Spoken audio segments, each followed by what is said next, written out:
Fondi regionali per contrastare i costi incontrollati dei voli aerei per i siciliani residenti. Le associazioni dei consumatori dicono che servono interventi più incisivi, mentre c'è grande entusiasmo per la possibile realizzazione dell'aeroporto ad Agrigento. Grande assise di Fratelli d'Italia ieri ad Agrigento sui temi del turismo, ma urge tutelare Punta Bianca dove l'esercito torna a sparare. Stop alla caccia in Sicilia, troppi incendi hanno messo a duro rischio la sopravvivenza degli animali, lo dice il CGA. 13 sbarchi tra ieri e la notte a Lampedusa, 2 migranti caduti in acqua e dispersi. Trattativa Stato-mafia, non ci sono prove, gli indizi non sono bastevoli, tutti assolti in Cassazione. L'AIRC e i suoi cioccolatini nelle piazze finalizzati a raccogliere fondi da donare in favore della ricerca sul cancro. C'è attesa per l'incontro Nuova Egea Virtus Acragas, le anticipazioni del mister Coppa.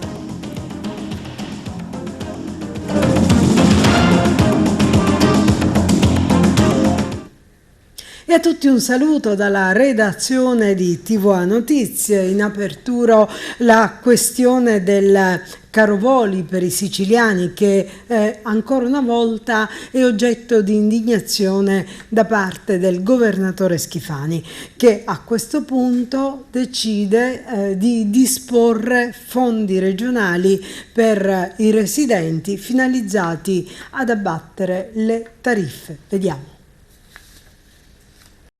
Sconti sul costo dei biglietti aerei per tutti i residenti in Sicilia, e questa è la strategia del governo Schifani per contrastare il caro voli e agevolare i siciliani finora costretti a subire l'impennata dei prezzi, soprattutto nei periodi di alta stagione e festivi. Ma il presidente non risparmia una stoccata a dita, la compagnia a capitale pubblico.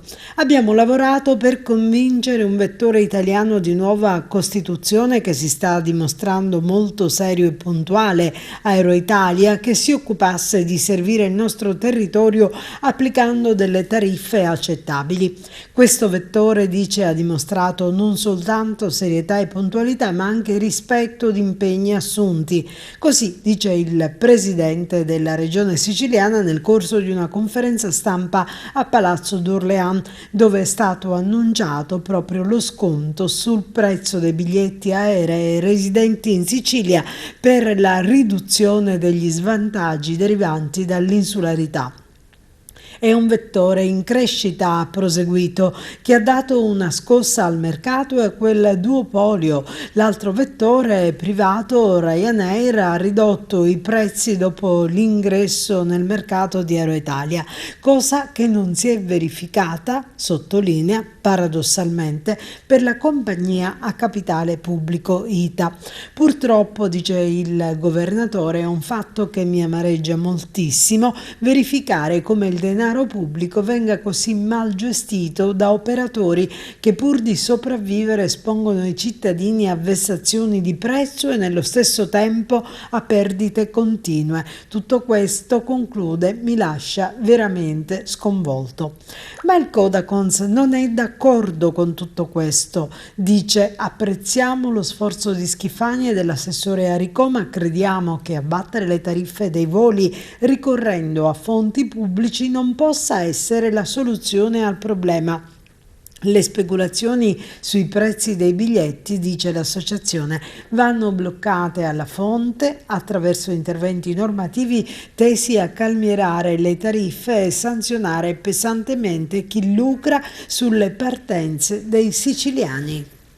In attesa che le nostre denunce all'antitrust e alla Commissione europea vengano recepite o accolte dinanzi a questo scandalo, il Governo ha deciso che tutti i cittadini siciliani che raggiungeranno Roma o Milano abbiano uno sconto fisso nel biglietto del 25%. Una copertura finanziaria al momento è di più di 25 milioni, che ci consente anche di poter ulteriormente offrire degli sconti che arriveranno fino al 50% per gli studenti e per le fasce economicamente deboli. Abbiamo una copertura di 1 anno e siamo pronti naturalmente a proseguire in questo percorso, nell'auspicio che invece questo scandalo venga risolto, perché effettivamente è una situazione inaccettabile per il nostro Paese.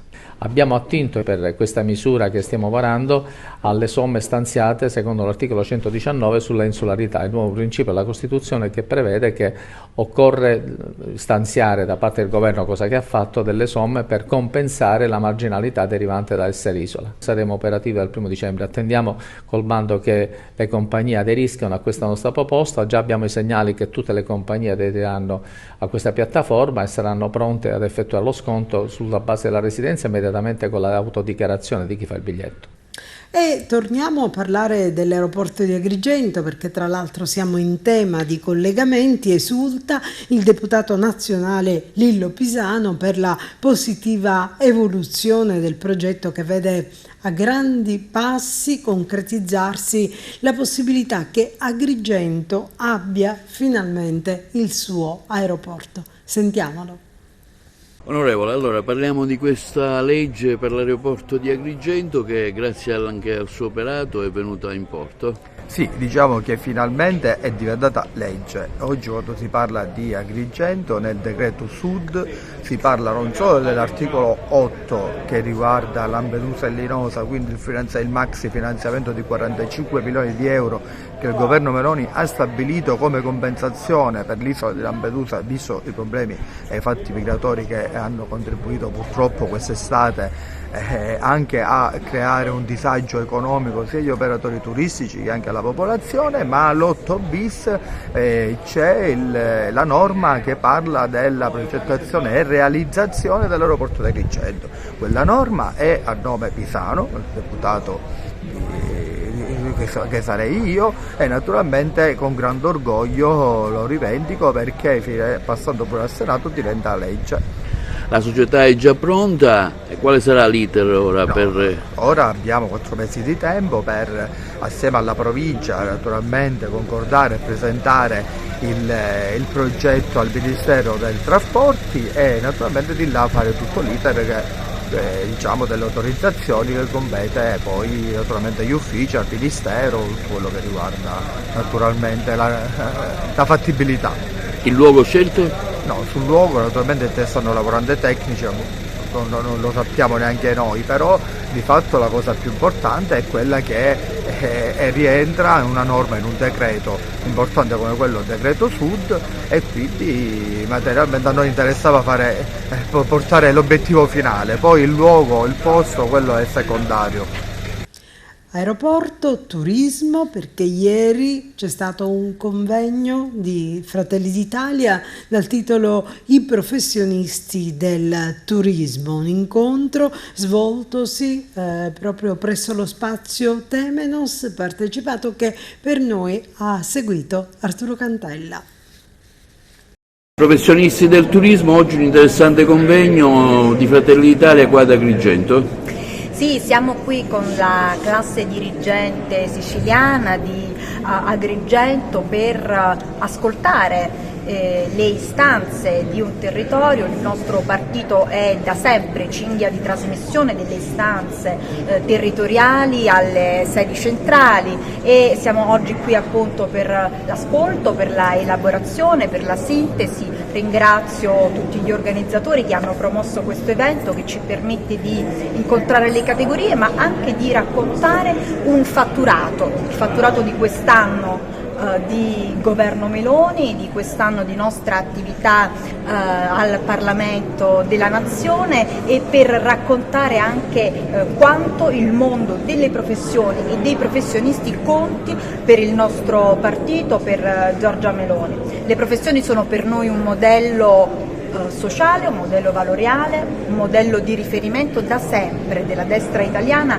a cui aspiriamo, a cui ci ispiriamo. Abbiamo lavorato molto, già parte del programma per il quale ci siamo candidati al governo della nazione è stato portato avanti, penso uno fra tutti l'equo compenso che presenta la prima firma del nostro Premier di Giorgia Meloni, lo avevamo promesso e lo abbiamo portato a casa, e ancora tante altre sono le cose. Naturalmente il turismo è un altro punto qualificante del nostro programma, una priorità, un pilastro nella nostra agenda politica. Siamo oggi qui per raccontarlo. Cosa prevede la riforma in merito alle professioni del turismo e alla valorizzazione dei territori?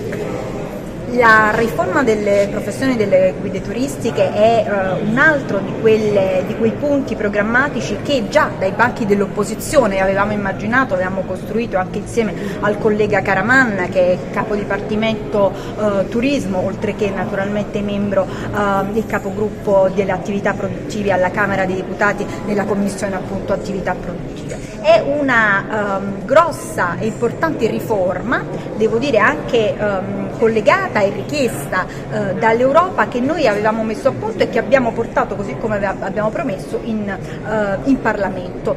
Noi abbiamo in mente da sempre che il mondo delle professioni debba centralizzarsi, cioè debba arrivare a livello nazionale, e anche le guide turistiche, che sono una professione nobile appunto del comparto turistico, deve essere in questo modo valorizzata e tutelata. Quindi un governo che centralizzi, che crei anche un eventuale registro, un eventuale albo e una regolamentazione unica per l'accesso e per la formazione continua.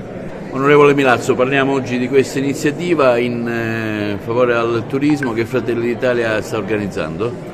Intanto un'iniziativa importante, un'iniziativa lontana da momenti elettorali, e questa è la dimostrazione che Fratelli d'Italia, la classe dirigente di Agrigento, ha a cuore il settore del turismo, che vale la pena sottolineare essere primo volano dell'economia regionale. Come parlamentare europeo, qual è stato l'apporto che lei ha dato e che darà successivamente di una sua ricandidatura?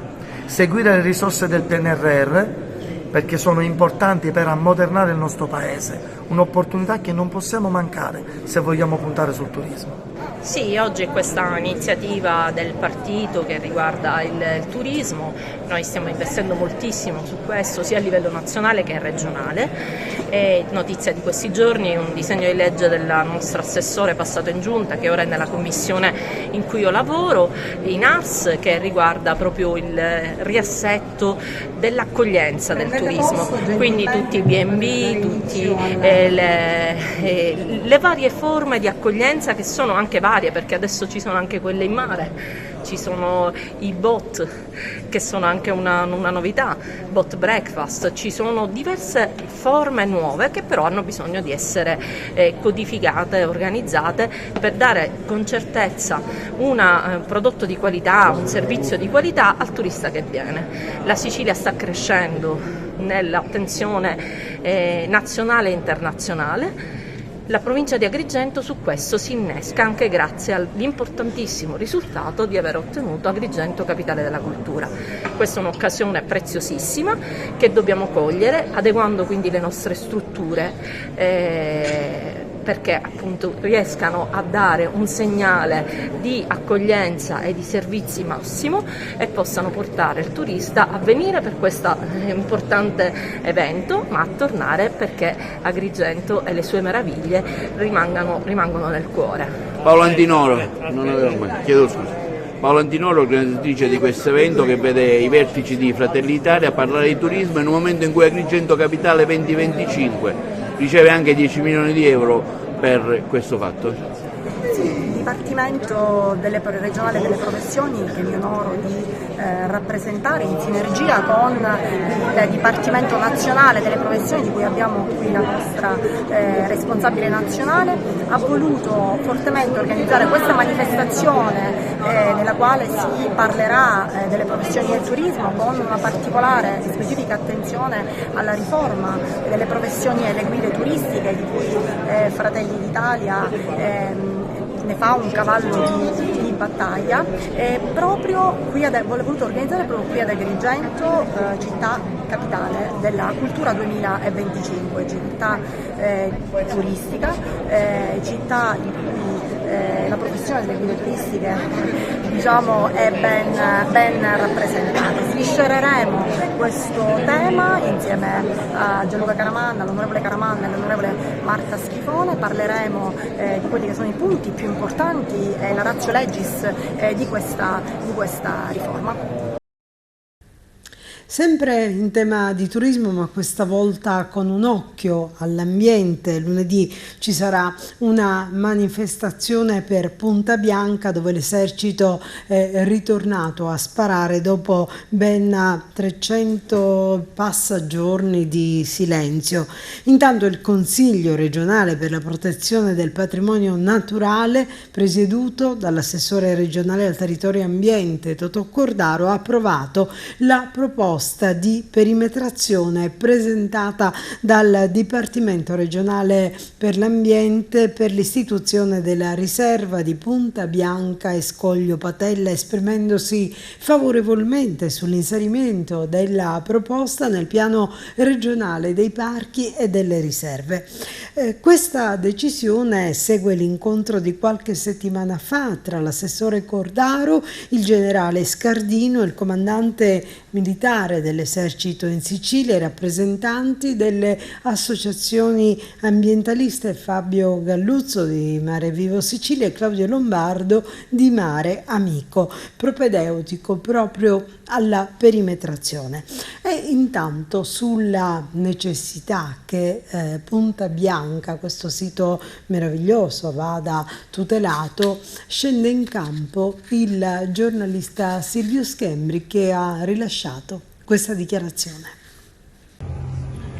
Ci sono due aspetti fondamentali. Il primo è quello dell'esercito italiano, uno dei corpi più importanti, forse il più importante del nostro Stato, della nostra nazione, che lavora per la nostra difesa, per la nostra sicurezza, che ha il diritto e il dovere di allenarsi.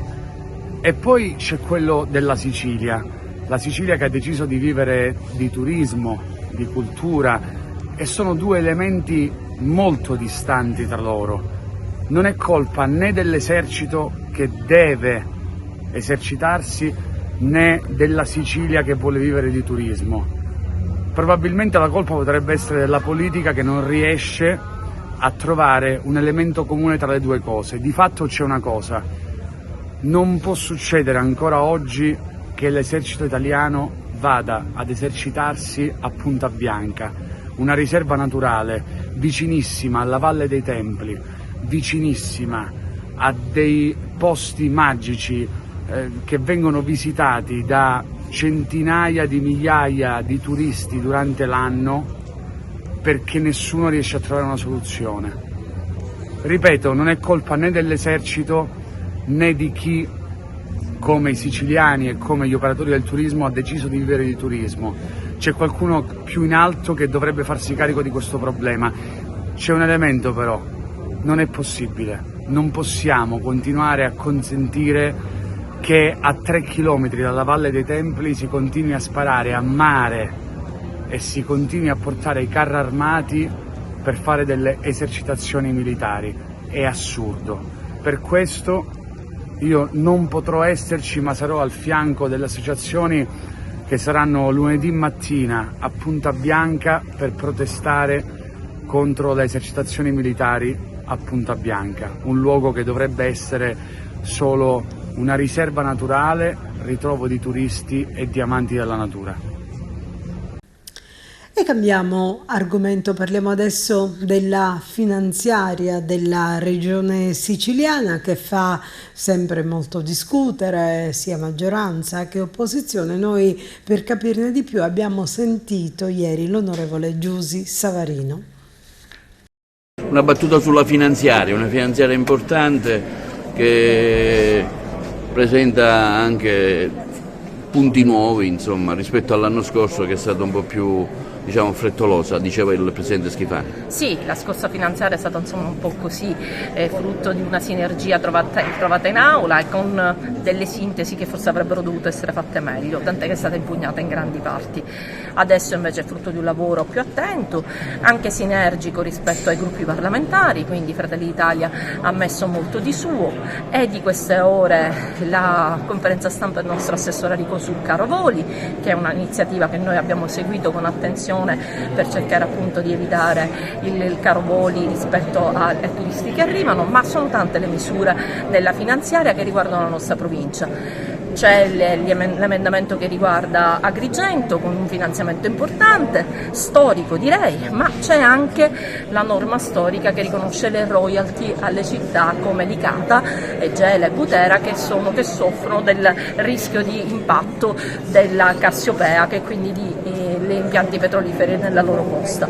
Questo significa riconoscere un valore a queste comunità e un risarcimento per loro, che sono possibilità di sviluppo, ma non è solo questo. Sono tante le iniziative che partono già dal governo e che vedono noi protagonisti, ma tante altre saranno frutto del lavoro sinergico in assemblea. C'è un recupero di soldi da parte dello Stato, allora, c'è una novità sì, insomma importante per il bilancio. Il grande vantaggio del governo Schifani rispetto al governo precedente è che ha a Roma un governo amico.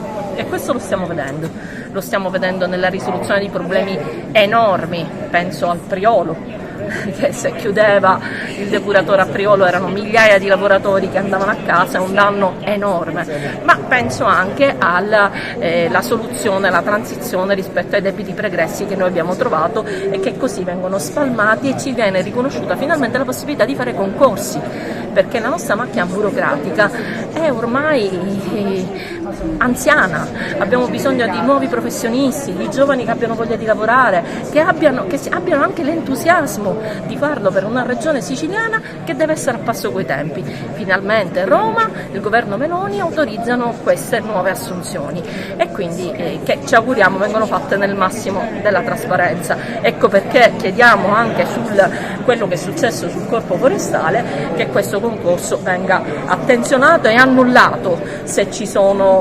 delle incongruenze come temiamo.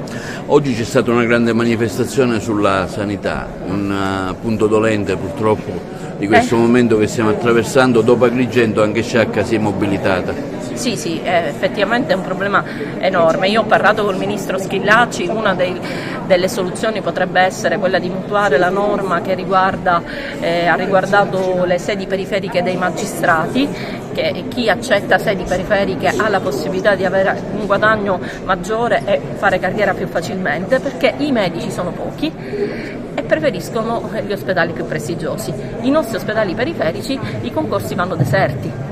Ed è un dramma. Allora qua bisogna affrontare in maniera organica il tema. Noi abbiamo già votato in ARS un nostro disegno di legge che elimina il numero chiuso in medicina, perché ovviamente devi aumentare la concorrenza, dovremo avere più laureati e più specializzati, perché altrimenti il pubblico rispetto al privato che può pagare molto di più diventa poco allettante e le nostre province, gli ospedali periferici ancora meno degli ospedali delle grandi città. Quindi le soluzioni sono quelle di mettere in campo soluzioni appunto anche a livello nazionale e passare un momento di difficoltà che è frutto di errori atavici che noi adesso scontiamo. Caccia si ferma in Sicilia, il rischio di incendi impone da oggi lo stop alla caccia iniziata il 2 settembre. Nei mesi scorsi le associazioni ambientalisti avevano impugnato presso il TAR il calendario venatorio ottenendo una sospensiva per alcune specie. Adesso la decisione di secondo grado. Il CGA infatti ha riconosciuto che, come adeguatamente comprovato dalle associazioni ambientaliste appellanti, notevoli incendi divampati nel territorio regionale associati allo straordinario aumento delle temperature verificatesi nel periodo estivo hanno determinato un facilmente intuibile e significativo rischio per la sopravvivenza degli animali. Parliamo adesso della trattativa Stato-mafia. La Cassazione assolve tutti dicendo che gli indizi non sono bastevoli ma necessitano le prove. Sentiamo. Le iniziative legislative del governo e del partito di Forza Italia non furono determinate o condizionate dalla minaccia mafiosa. La Corte di Cassazione ha depositato le 95 pagine di sentenza con le motivazioni alla base della decisione del 27 aprile scorso sulla cosiddetta trattativa fra Stato e mafia. La Suprema Corte ha confermato la decisione della Corte di Assise di Appello di Palermo nella parte in cui ha riconosciuto che negli anni 1992-94 i vertici di Cosa Nostra cercarono di condizionare con minacce i governi della Repubblica Italiana, governi Amato, Ciampi e Berlusconi, prospettando la prosecuzione dell'attività stragista se non fossero intervenute modifiche nel trattamento penitenziario per i condannati per reati di mafia ed altre misure in favore dell'associazione criminosa. Nei confronti di tutti gli imputati era stato contestato il reato di minaccia ad un corpo politico dello Stato. La sentenza ha dichiarato la prescrizione nei confronti di Leo Luca Bagarella e Antonino Cinà in relazione alle minacce ai danni dei governi Ciampi e Amato, essendo decorsi oltre 22 anni dalla consumazione del reato tentato. Inoltre ha escluso ogni responsabilità degli ufficiali del ROS, Antonio Subranni, Mario Mori e Giuseppe De Donno, peraltro già assolti in appello sotto il profilo della mancanza di dolo, negando ogni ipotesi di concorso nel reato tentato di minaccia a corpo politico. Per quanto riguarda le intimidazioni nei confronti del governo Berlusconi, di cui erano accusati Marcello Dell'Utri e Bagarella, la sentenza si è allineata a quanto deciso dalla Corte di Assise di Appello di Palermo, che ha riconosciuto l'estraneità del primo e che ha dichiarato la prescrizione del reato nei confronti del secondo. I giudici di legittimità hanno avallato la conclusione dei giudici di merito, secondo i quali la minaccia mafiosa sarebbe stata rivolta all'esecutivo nella sua totalità e non al solo ministro della giustizia, ma Dell'Utri si sarebbe limitato solo a riceverla senza sollecitarla, agevolarla o divulgarla in alcun modo da esponenti di governo o comunque concorrere in alcun modo alla condotta di reato. Insussistenti per la Cassazione anche le accuse contro il ROS.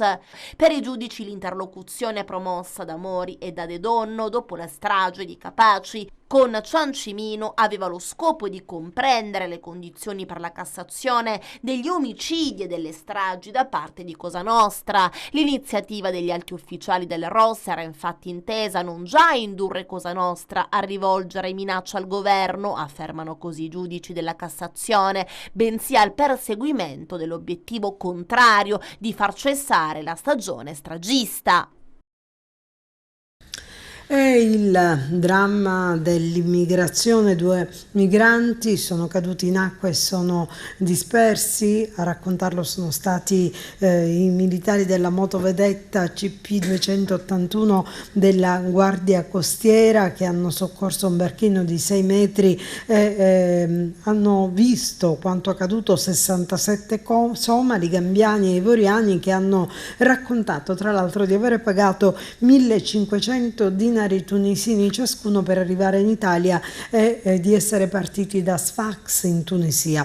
L'approdo si è registrato ieri sera a Lampedusa, dove nell'arco di 24 ore ci sono stati 12 sbarchi con un totale di 583 persone, e anche dopo la mezzanotte un altro arrivo con 48 etiopi e sudanesi lasciati alla deriva e trasbordati dai militari della motovedetta della Guardia di Finanza.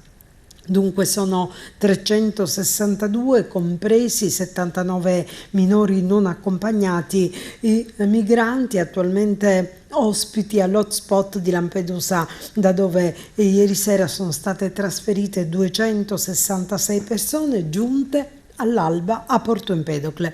Per questa sera, su disposizione della Prefettura di Agrigento, d'intesa con il Viminale, è stato disposto lo spostamento di tutti gli ospiti dalla struttura di Contrada Imbriacola, sempre con traghetto di linea per Porto Empedocle e se non vi saranno nel corso della giornata nuovi e ulteriori sbarchi è possibile che il centro venga svuotato.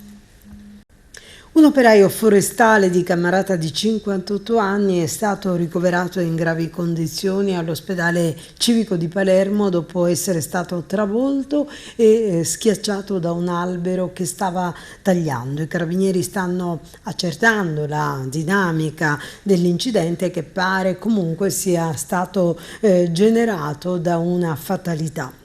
E intanto una vicenda legale durata ben 27 anni ha consentito ad un sorvegliato speciale di riavere la patente che gli era stata revocata per mancanza di requisiti morali. Il caso è stato seguito dall'avvocato Girolamo Rubino, che ha annunciato altresì che l'automobilista chiederà il risarcimento per l'irragionevole durata del contenzioso.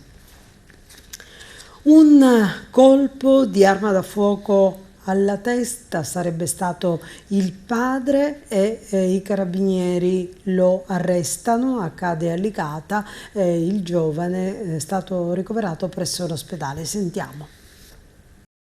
I carabinieri della compagnia di Licata hanno tratto in arresto per detenzione di arma clandestina un 67enne del posto che avrebbe esploso un colpo diretto verso il figlio di 39 anni.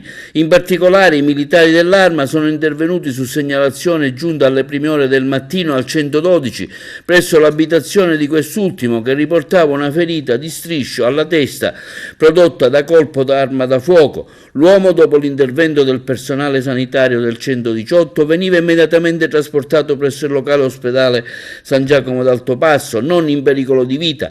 I carabinieri di Licata, nell'ambito degli immediati accertamenti avviati, hanno riscontrato gravi e concordanti indizi di colpevolezza in ordine alla vicenda descritta a carico del padre, presso la cui abitazione è stata rinvenuta, occultata sopra l'armadio della camera da letto, una pistola a tamburo revolver calibro 38 Special con matricola a brasa sottoposta a sequestro. L'arrestato, al termine della formalità di rito, è stato portato alla casa circondariale di Agrigento, così come disposto dalla Procura della Repubblica in attesa dell'udienza di convalida. Ci fermiamo come di consueto per un breve break da destinare alla pubblicità e noi torniamo subito dopo con tante altre notizie. Il valore della donna, sfide e opportunità del terzo millennio è stato il tema di un convegno organizzato dall'onorevole Rosellina Marchetta ad un anno dal suo mandato parlamentare. Onorevole, si parla oggi di donna in un interessante convegno che fotografa una realtà che giorno dopo giorno si evolve. Allora, intanto vi devo dire che io ho scelto questa serata perché un anno fa giuravo al Palazzo dei Normandi, quindi giuravo fedeltà alla Sicilia e ai siciliani. E la mia prima uscita è stata che a Gela hanno organizzato un incontro dove parlava sulla violenza della donna e la mia prima uscita ufficiale è stata proprio questa. Mi sono interessata contro la violenza sulle donne. Ora, dopo un anno, mi vedete qui, ho lavorato in questo anno incessantemente e sono qui ancora per difendere il ruolo della donna nella nostra società. Certo, abbiamo fatto dei passi avanti, ma ancora lo dobbiamo fare, perché come ascoltiamo dei media, vediamo cosa succede. A parte cosa è successo a Caivano, dobbiamo notare pure cosa è successo a Palermo al Foro Italico. Un tema, quello sul valore della donna, a lei particolarmente caro, sembra di capire. Sì, carissimo, perché vediamo che la donna oggi subisce violenze fisiche, violenze psicologiche e violenze verbali, che sono le più subdole. Bisognerebbe aprire le centri di ascolto e dare voce a chi voce non ha.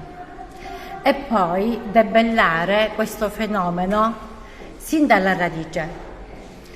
è fare dei corsi di genitorialità praticamente, e spiegare ai genitori di inculcare ai propri figli sin dalla più tenera età di avere rispetto per il genere umano.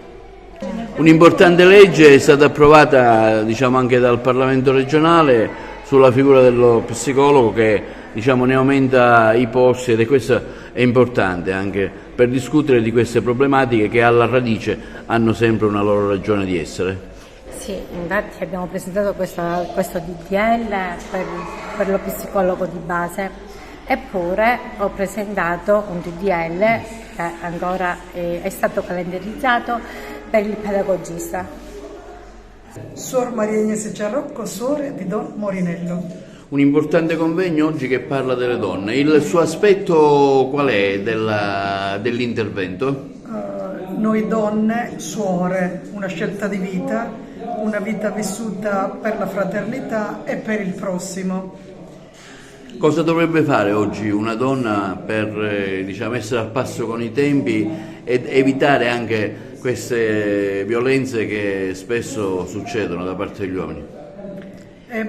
Questo è un discorso molto ampio. La violenza sulle donne è sempre una tristezza, farci sentire sempre di più, dare sempre voce a queste donne e anche le istituzioni intervenire maggiormente già quando i primi appigli di difficoltà essere più ascoltate.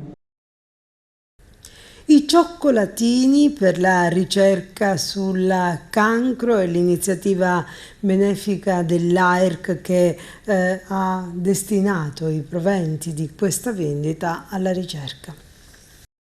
Continua la campagna sulla ricerca dell'AIRC con l'acquisto oggi dei cioccolatini per incrementare la ricerca. Siamo qui in Piazzale Ugo La Malfa, diverse iniziative. Ecco, perché questa iniziativa e quali sono le finalità e come sta andando? Ovviamente ne parliamo con uno dei responsabili, il dottore Di Betta. Sì, oggi per noi volontari dell'Associazione Italiana per la Ricerca sul Cancro è una giornata importante perché in moltissime piazze d'Italia e ad Agrigento sono due piazze, presso qui al mercatino di Piazzale Ugo La Malfa, ma anche c'è un altro dei nostri tavoli a Villa Bonfiglio. L'iniziativa, che si intitola I cioccolatini della ricerca, noi offriamo degli ottimi cioccolatini ai nostri amici, a quelli che ci vengono a incontrare, per sostenere, per raccogliere fondi. È una campagna di raccolta di fondi per sostenere la ricerca scientifica. La ricerca scientifica è importante, è fondamentale e vorrei anche usare la frase che ha detto il nostro Presidente della Repubblica Sergio Mattarella qualche giorno fa, quando al Quirinale ha ricevuto i responsabili nazionali dell'Associazione Italiana per la Ricerca sul Cancro, tanti ricercatori e tanti volontari al Quirinale. La frase che lui ha pronunciato è bellissima perché la scienza di ieri è stata la cura di oggi, la ricerca di oggi è la cura di domani, ed è una frase che veramente importante, sintetizza quello che è lo spirito.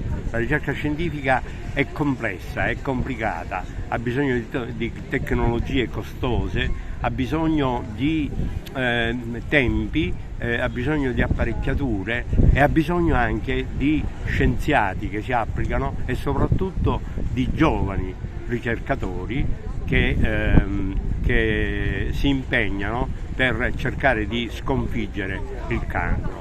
Oggi diciamo che è una battaglia aperta, però tanti sono stati i progressi. AIRC è nata nel 1964, un altro anno saranno 60 anni di attività, ma tanto è stato ottenuto dalla ricerca scientifica, perché oggi, voglio fare un caso, tanti tumori sono stati non debellati completamente, ma siamo a buon punto.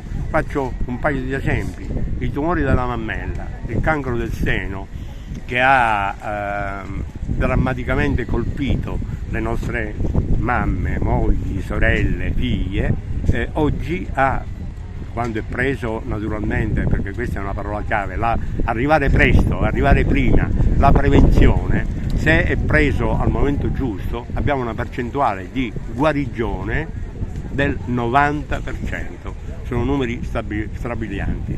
È necessaria però la prevenzione, la cura di sé e al primo allarme consultare i medici. Un altro esempio riguarda i tumori del sangue che hanno flagellato le nostre famiglie, colpendo soprattutto i bambini, tumori del sangue che oggi hanno percentuali di guarigione che sono veramente altissime. Tutto questo naturalmente trova mille e poi tante eccezioni, perché ancora oggi in Italia ci sono almeno 1000 nuovi casi di tumore ogni anno,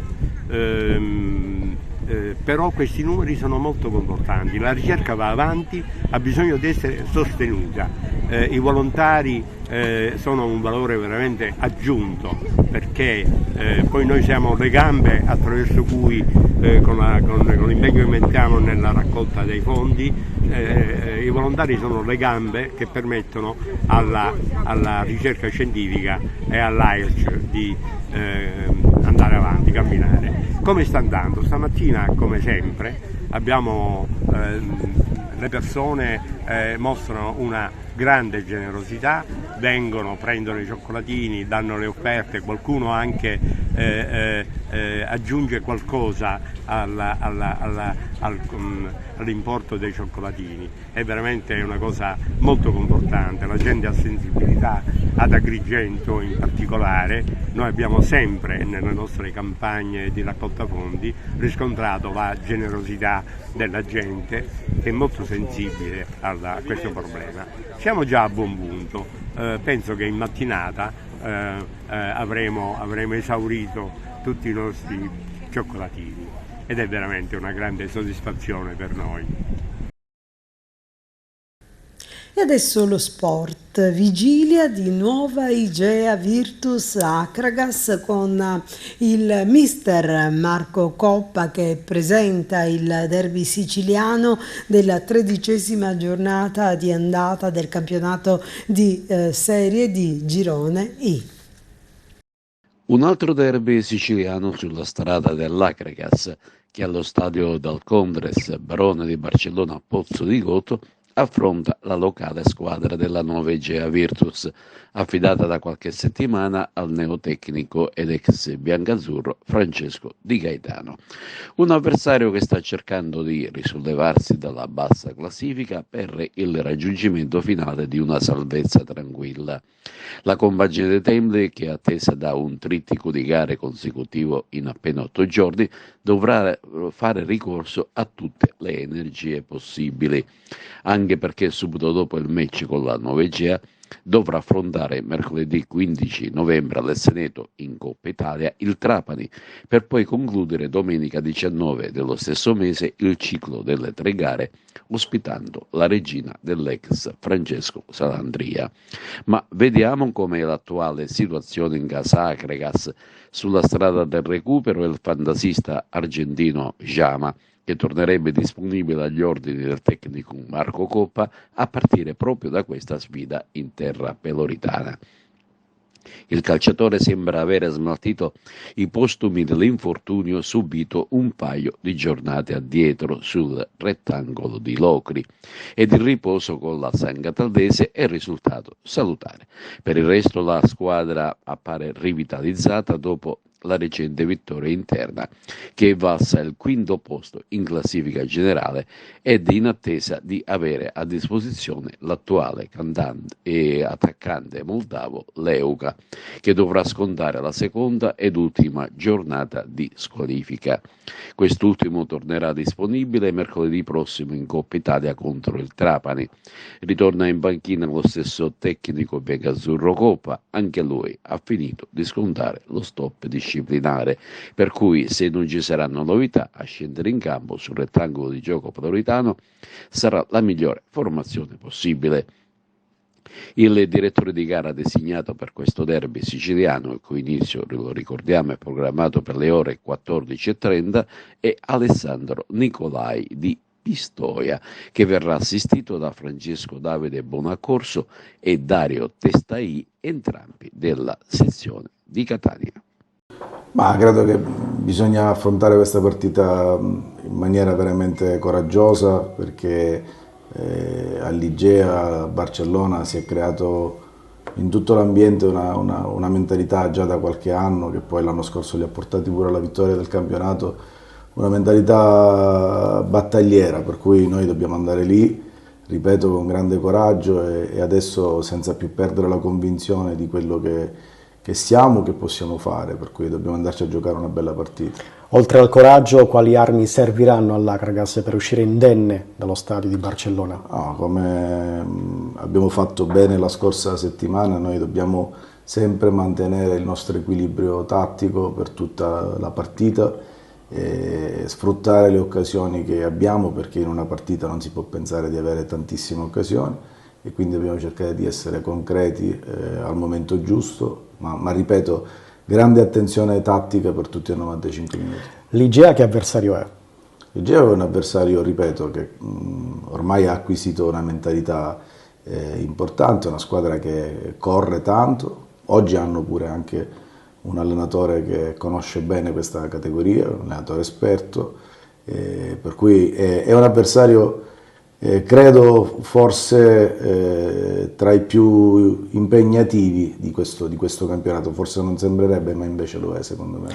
Ritorna il Tour de Force in casa Akragas, perché mercoledì prossimo arriva il Trapani in Coppa Italia e poi all'Esseneto domenica prossima la nuova Reggio Calabria, l'ex Regina. Sì, però noi dobbiamo essere bravi a pensare una partita alla volta. Adesso dobbiamo pensare solo ed esclusivamente all'Igea, poi subito dopo, appena fischiato l'arbitro, io dovrò pensare subito al Trapani, ma ripeto, facciamo una cosa alla volta.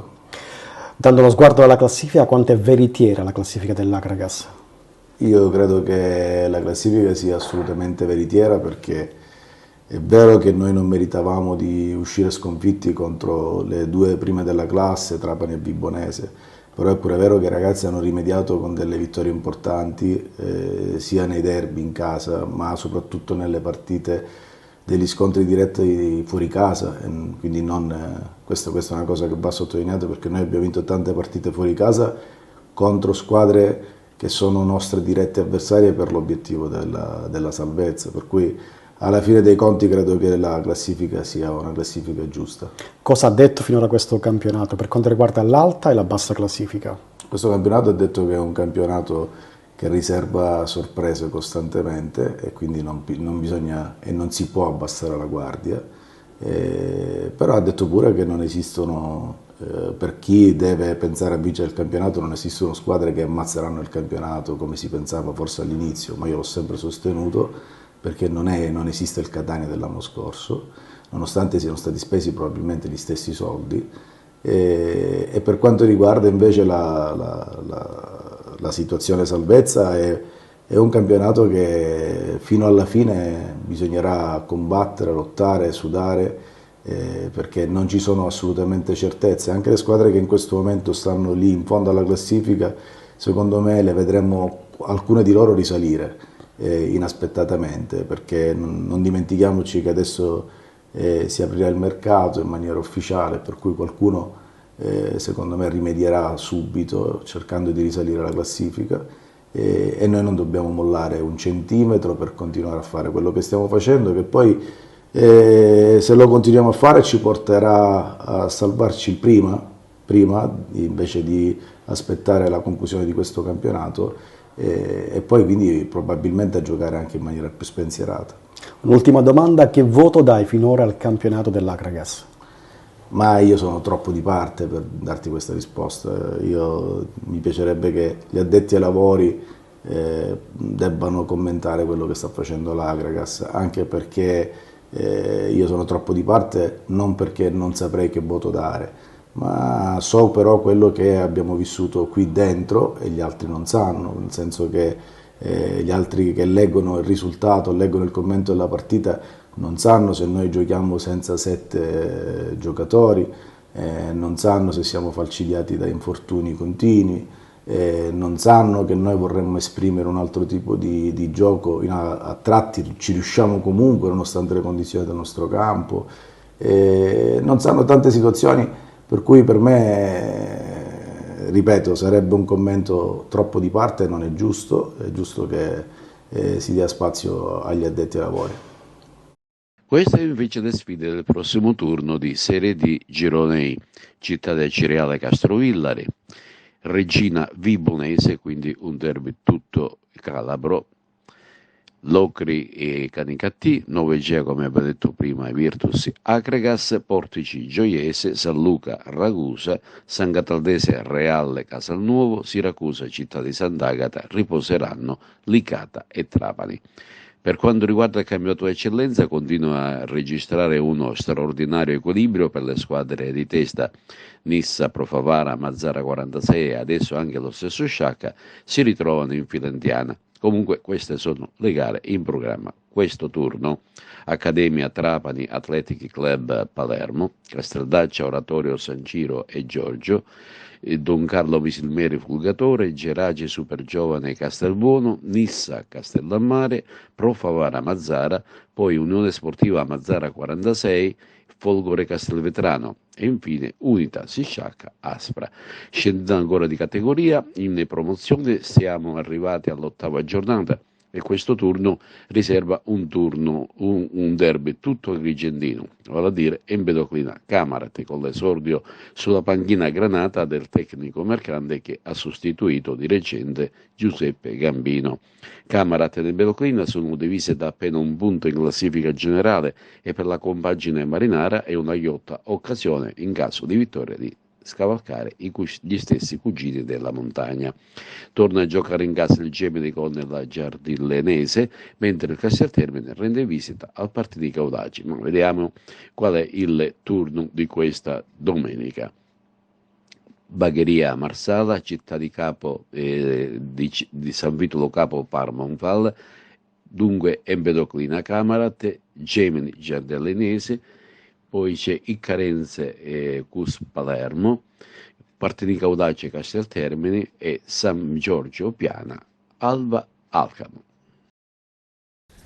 E in chiusura, oggi, 11 novembre, si festeggia San Martino, il generoso vescovo che per coprire un mendicante infredolito gli fece dono della metà del suo mantello. San Martino significa anche per tradizione l'assaggio del vino novello, l'estate di San Martino, giornate miti in un periodo che dovrebbe essere autunnale, di fatto un po' una situazione sconvolta dai cambiamenti climatici. E poi castagne, caldarroste ed oggi ad Agrigento significa anche l'abitudine di preparare le sfinge, un dolce povero molto morbido a base di acqua, lievito e farina.